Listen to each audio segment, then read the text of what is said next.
transferring files from USCIS to the NVC. They say in collaboration with USCIS, NVC implemented a process that mitigates some of these concerns for paper-based petitions. When receiving a shipment of petitions from the USCIS, so apparently, I'll read the answer. I should read the question. It says, AILA members continue to report situations where USCIS approves an I-140, I-485 for the adjustment or principal applicant, and I-24 approving the consular processing of dependents, but fails to issue NVC fee invoices because it has not received the case file from USCIS. Inquiries to USCIS result in assurances that the files have been in fact sent to the NVC, while the NVC insists they have not. This is not just I-140s, it's I-130s as well. And then they say that we're working, collaborating this issue with USCIS to get these shipments. NVC verifies USCIS shipment manifests against shipment contents. If a petition is listed on the manifest but is not contained in the shipment, NVC immediately communicates with USCIS to track down missing petitions.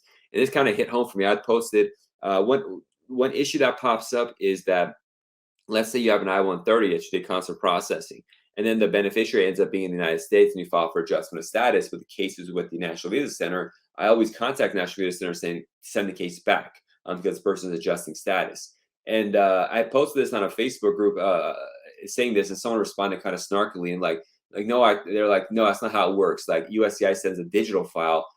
You don't know what you're talking about, sends it to me, and you should call NVC. They'll explain it to you. And I was like, all right, jerk. Whoever that was, and probably find that. But here it shows that I was correct. So they are literally sending the paper file by shipment to the NVC. So when the file is there, we do have to request it back if we're going to do adjustment of status because they literally have manifested shipments where they have on the file there. And I send paper-based applications. So it is best to ask them to send the file back. They do it automatically, essentially, but it's always best to just follow up with them. In that scenario I talked about, the NVC will terminate a case too if you don't follow up. So that's one of those things where you got to notify them, keep up with them so they don't terminate the case while the adjustment is pending. But yeah, these are the practical headaches. I guess when they do make it all digital, it'll be easier. They are making that shift. USCIS offices are doing like digital interviews for adjustment of status. So a lot of times they don't even have a case file. It's all online, which is not good because they have to scroll up and down trying to find a document. Paper-based to me is much easier, but that's what we're dealing with. I made a note about Afghan nationals. I don't handle these kind of cases. They have their own special immigrant visas, all this kind of stuff popping up. But there are notes about that you can check if you have that kind of case.